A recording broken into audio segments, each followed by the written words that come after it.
In the middle of the night, in the middle of the Atlantic Ocean, a hijacking of 330,306 passengers and crew members suddenly run out of fuel, and the two engines stop running.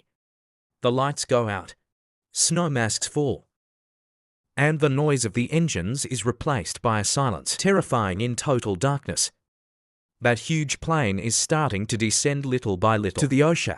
Pilots in shock try to control the aircraft as if it were a glider, in the hope that perhaps manage to make an emergency landing on a remote island in the Atlantic. Cabin crew prepare passengers for a landing, something that in all likelihood would mean the death of all on board. Impact against water in absolute darkness, and with those giant waves I would destroy the plane. Those who survived the impact would likely drown, would die of hypothermia in the cold waters of the ocean, or would be eaten by sharks. Was a real nightmare. But how is it possible? An airliner running out of fuel halfway? Most reports focused on the technical aspects of the incident, but that's only half of the story. The other half is human psychology, decision-making under pressure, and reaction to information. This is the story of Air Transat Flight 236. Stay until the end of this video to find out what happened to the plane and its passengers. The night of August 23, 2001. 293 passengers and 13 crew members boarded a 330-strong. I was travelling from Toronto's Pearson Airport in Canada to Lisbon, Portugal. Was a flight that lasted approximately 7 hours. Most of the passengers were tourists who were going to enjoy the Portuguese for a few weeks. One of them knew that a serious failure in one of the aircraft's engines would put their lives in danger in the middle of the Atlantic Ocean. Apparently, there was no reason to be concerned. The 330-strong prototype was one of the most advanced aircraft, full of computerized systems that sent information to the pilots through hundreds of sensors. This aircraft, presented 7 years before the incident, was known as one of the safest. And this particular aircraft only had 2 years old. The commander of the flight was Captain Robert Pitcher, 48 years old, who had more than 16,000 hours of flight experience. After loading the aircraft with 48 trillion of fuel to fix that, all passengers boarded, and Flight 236 took off from Toronto at 9 p.m. local time. Everything was going normally. The takeoff was smooth and the aircraft reached its altitude, scheduled 39,000 feet. The first few hours were quiet. Passengers prepared to rest, because they would arrive early in the morning in Lisbon. On long flights, pilots don't have much to do. Mainly check the fuel, monitor systems, and report position to air traffic control, because there is no radar coverage over the ocean. For the first 4 hours everything went according to plan, but just after 5 a.m. GMT time, when the flight was near the middle of the way, the pilots noticed that the number 2 engine, the one on the right side, was showing strange signs. Aircraft systems warned that the engine oil pressure was high. The amount of oil had decreased, and in addition, the oil temperature had dropped. They found this combination of warnings strange, because normally during the flight, oil temperature rises and does not fall. The pilots reviewed the operations manual, looking for an explanation, but found nothing that could justify this situation. Finding no answer, contacted Air Transat Maintenance Centre in Quebec, Canada, and sent the data for analysis. The pilots continued to keep an eye on the engine, but no one in the passenger cabin knew about the problem. Many were asleep, but it wouldn't be long before they woke up by a frightening situation. About half an hour later, just past 5:30 a.m. Greenwich Mean Time, an alert message appeared on the central screen of the aircraft. The pilots noticed that there was an imbalance between the fuel tanks of the left wing and right wing. This was not very dangerous, but unusual. To solve it, the pilots opened the fuel transfer valve to move fuel from the tank from left wing to right.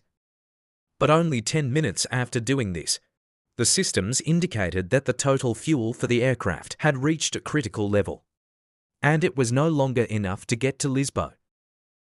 The situation was getting very serious and could no longer reach Europe.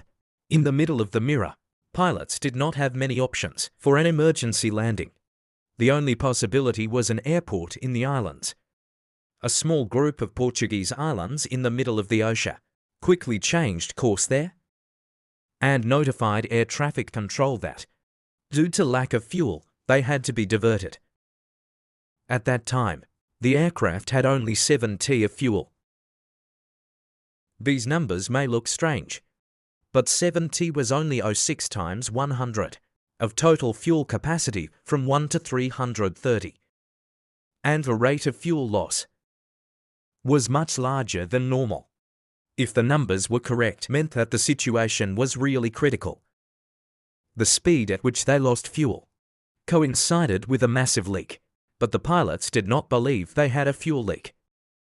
On the one hand, during the flight, nothing strange had happened that could cause a leak.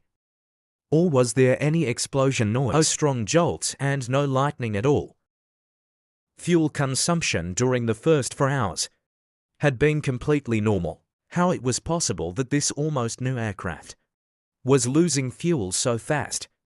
The captain also requested the flight attendants to look at the wings and engines to see if any liquid came out, but they saw nothing. The rate of fuel loss was incredibly tall, to such an extent that every 5 minutes they lost 1 of fuel, something that seemed impossible. It was very strange that there were only 7 left, being barely in the middle of the ocean, when everything up to that point had been normal.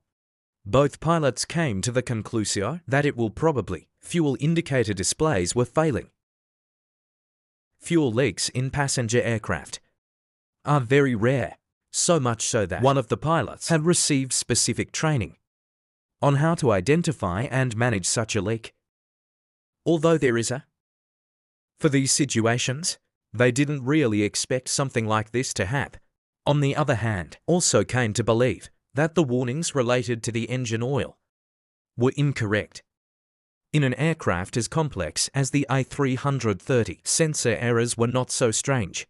So when they saw that the fuel indicators gave information that seemed false, thought that these alerts were also errors. But the hard truth was that both alerts were correct. What the pilots did not know was that both the problem with the engine oil as the fuel problem had the same cause. And it was not a computer error, but a huge fuel leak in the right engine. On engine number 2, one hydraulic pipe had come loose, damaging the fuel pipeline, causing the fuel to exit the engine at a frightening speed.